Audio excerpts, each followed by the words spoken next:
You're that thing from my dream. I'm more of a fanboy's nightmare. It would seem a lot of people have accepted the long-awaited Beetlejuice sequel, having a primarily positive reputation, but the analysts don't satisfy so easily. Again, directed by Tim Burton, with some of the old cast reprising their roles, Michael Keaton, Winona Ryder, Catherine O'Hara because she was needed, the quality differs there. And after careful consideration, I'm gonna have to go with the verdict of this not really being a needed sequel. You bunch of losers! It's quite obvious Tim Burton has a thing for relying on his old IPs, and in this case a number of ideas were thrown at the wall, and not many of them stuck. The amount of things and subplots happening in the second half of this movie are insane, and why he felt the need to include so much random shit and expect it to somehow work is confusing. Honestly, I can't even tell what the synopsis is at this point, but that's not to say it's completely bad. More than half the movie is enjoyable and did seem very promising, with a lot of great performances and a similar vibe the original movie gave off. Thing is, that can only do so much when the end product is so unfocused, and while I'd like to say it was worth the wait, even though nobody really asked for this, I don't think I can. My name is Lydia Deetz, and welcome to Ghost House. As you'll notice, Winona Ryder, again playing Lydia, seems to have not seen the movie that this is a sequel to. Last I checked, she was basically a goth, but I guess hosting a supernatural TV talk show is the extent of that. Obviously, you could grow out of it, but you really wouldn't guess they were the same person. She's having visions of Beetlejuice, the first of many things that affect nothing. It does somewhat introduce Rory, her idiotic boyfriend, played by Justin Theroux, but the first relevant thing happens when her stepmother Delia, again played by Catherine O'Hara, informs her that her father Charles has died. He flew halfway around the world to watch birds do it on a beach, and it killed him. Okay, so for whatever reason, this is one of my favorite things in the movie. Due to his absence, we get an animated flashback in which he's eaten by a shark after a plane crash, and while it could have ended there, as that is plot relevant, we continue to see him in the afterlife without his head and most of his torso. That's honestly a clever way to get around that dilemma. And while many say it's another pointless gag, it's still relatively funny and actually has a resolution. That's more than I can say about most of these gags, so I'll give credit where it's due.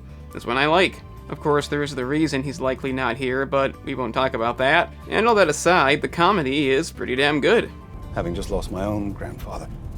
You did? When? 40 years ago. You've lost your grandpa, and I've lost my horny handyman. He's already remarried. Sell him the honeymoon package. I'll kill the new husband and I'll possess the ex-wife. Or over the fields of Elysian to the glory that is thine. What?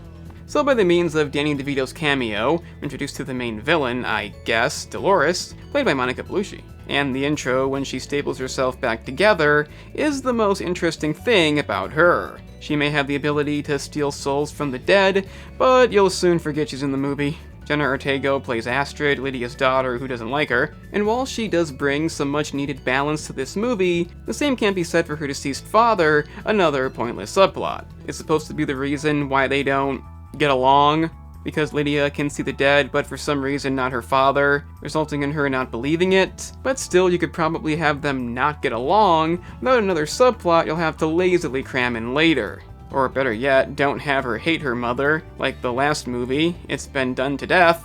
At the very least, it's somewhat genuine, not as forced as it could be, and Astrid does feel like a new character, and not a copy of Lydia from either movie. Delia, on the other hand, should not have come back. I have no idea what she adds at all, aside from a few comedic bits, but the saving grace here is Michael Keaton definitely still has it. There is no denying whatsoever that he is still completely suited for this role, and being in his mid-70s hasn't changed that. First of all, I want you two kids to know this is a safe space, okay? Feel free to express yourself. I like how the employees are all head-shrunken, and I have to admit the various dead people in the afterlife are even more creative. Being mauled by cats, choking on hot dogs, a protester drowning in oil. A lot of effort was clearly put in, and then we're reminded it wasn't. Wolf Jackson, Afterlife, Crime Units. I know what you're thinking. Why is Willem Dafoe playing a ghost detective who was originally a B-movie actor? No reason. Despite how this sounds, it adds absolutely fucking nothing to this movie. It doesn't affect the story, doesn't affect the climax, it isn't really funny at all. It's obviously a good concept and I do like Dafoe a lot, but it just has no reason to be here. If you could have narrowed down the shit in this film, this could have been the thing to focus on, but that's not what happened. You could argue that he explains who Dolores is, being a soul sucker, and that she wants to find Beetlejuice, but you didn't need this character just for that. You have therefore no function. They give Beetlejuice a backstory explaining how he died, also the reason Dolores wants to find him, but I don't think we needed one. Does anybody really give a shit how he died? And if so, is this a satisfying answer?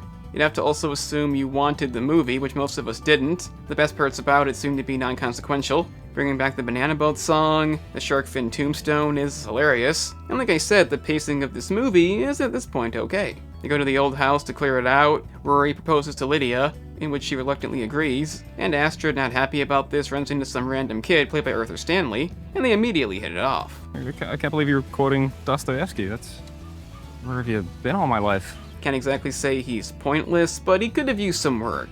We'll get back to him later. For now, Lydia describes Tim Burton's recent career. Ever since I sold out and got famous. And Rory, like a dumbass, says Beetlejuice 3 times because he's told not to. Aside from providing some comedy, this gets us nowhere. We already knew he wants to marry Lydia again. Rory believes he dreamed it, so that's pointless. There is a baby played by Tim Burton, but I wouldn't say it's needed. He's here, in the model. I saw him. Why the hell wouldn't he be?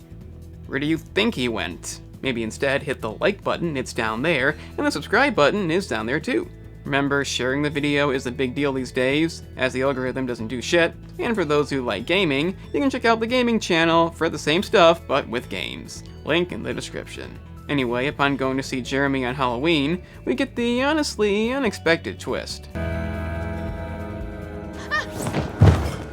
Astrid, really, you don't have to be scared. You're a ghost. Yes, Jeremy is a ghost, which I did not see coming, and honestly does explain his overall dull personality. Problem is, there is less than half the movie left, and in order to fit everything that they have to fit in, the unneeded subplots, the other subplots they haven't gotten to yet, not enough time is spent on this. Says he fell out of the treehouse, and she can apparently help him get his life back, but then in the very next scene we find out he was actually bad, killed his parents, and fell trying to evade the cops. I do like how he killed his parents in extremely violent ways, but having both twists happen in a row kinda ruins it. It should have been spaced out a bit more. As for Jeremy, despite being evil and tricking Astrid and trading her life for his, he still kinda sounds the same. You agreed to swap your life for mine. You're too late, man. I get that he doesn't have too many lines after that, but put in some effort.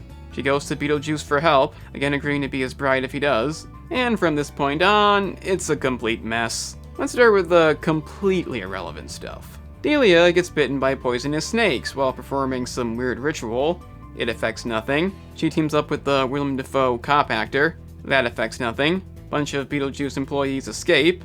It means nothing, and the rest isn't all that relevant either. We finally see Astrid's father. If you remember, he was a thing. He saves him from the nostalgia bait sandworm, tells him to stop arguing. That's his purpose. Dolores is barely even in the movie, so I can't say I care about her either. So aside from it being a literal soul train, surely offensive, and the movie's single F-bomb. Later, fucker. That's damn funny. I don't know how anybody can give a damn what's going on. Nothing's given enough time, most of it's irrelevant. Maybe that's supposed to be the idea, but I don't think it works. The first movie wasn't even close to being like this. I'm not saying it's completely unwatchable, but they really fucked up this act. What have you done? Then we have whatever the fuck this is meant to be. First off, Beetlejuice exposes Rory for being a liar, so they can get married. And what happens next is they basically all lip sync to MacArthur's Park. I suppose it's a reference to the first movie, but that had a reason to be there. This doesn't. However, it is entertaining. There's no denying this is a real damn fun scene. The weird dancing, Dafoe and his team running in despite being irrelevant. It's odd that that could be irrelevant, but I can't say I don't enjoy it. It fits in with the song perfectly. Obviously I can't play it. The problem is though, I've lost interest. I just sat through a bunch of stupid nonsense, and now this feels like an extension of that. If the movie was to the same quality as the first movie, then it would fit in nicely, but given that's not the case, I can't say it's all that satisfying. It's definitely fun to watch, but overall, it's kind of like Brownsville Girl on Bob Dylan's Knocked and Loaded. It's an amazing song, but the rest is complete nonsense. This is the same thing, I enjoy it, but it can only go so far. Dolores makes her fifth appearance. Astrid opens the portal, the sandworm eats her and Rory, way to have a new idea, and because Beetlejuice brought Lydia into the afterlife, their contract is null and void. I'll stand by this being funny. Oh, Charles, look what happened to me! And we end with a weird-ass mid-credit scene, with Lydia having recurring nightmares. However, Tim Burton did say there probably wouldn't be a part 3, but the idea has always been to say Beetlejuice 3 times, and this title is that name 2 times, so that would make sense for a third title. You know, in theory. To those who claim this movie works, I would like to know why. I get that it's a fun movie and is honestly okay through most of it, but having such a jumbled mess of a final act is a big issue for me. Too much going on, not enough time spent on any specific subplot, and what you get is an unsatisfying climax. Sure, the final scene is fun in its own right, but it doesn't do enough to fix this. Given its reputation and reviews that I've seen, I kind of expected a lot more. But I really don't see how anybody could say that this works. Obviously, what's good is good. Michael Keaton is amazing in this. Jenna Ortega does a great job. Winona Ryder is still okay despite being completely different. But the rest are pretty forgettable. Dafoe, Bellucci, Theroux, and most notably O'Hara add practically nothing to this despite being main fucking characters. That's not really their fault, it's the script they're given, but in the end, I don't get the praise for this. This is an okay movie, it provides some entertainment, a good amount of comedy in the beginning, but overall it is a disappointment. It's not what it could have been, it's not a worthy sequel. If you like the original, you might like this, but in my case, I'm not saying it 3 times. I'm the analyst, and remember kids, poisonous snakes are dangerous. That's all I've got. Happy Halloween! So, you've made it to the end. That's an impressive feat indeed. Since you managed that, I guess check out the gaming channel, in which I cover a variety of gaming topics, like analysis videos, such as this one. If you're into that, then press the link in the description. It's that simple.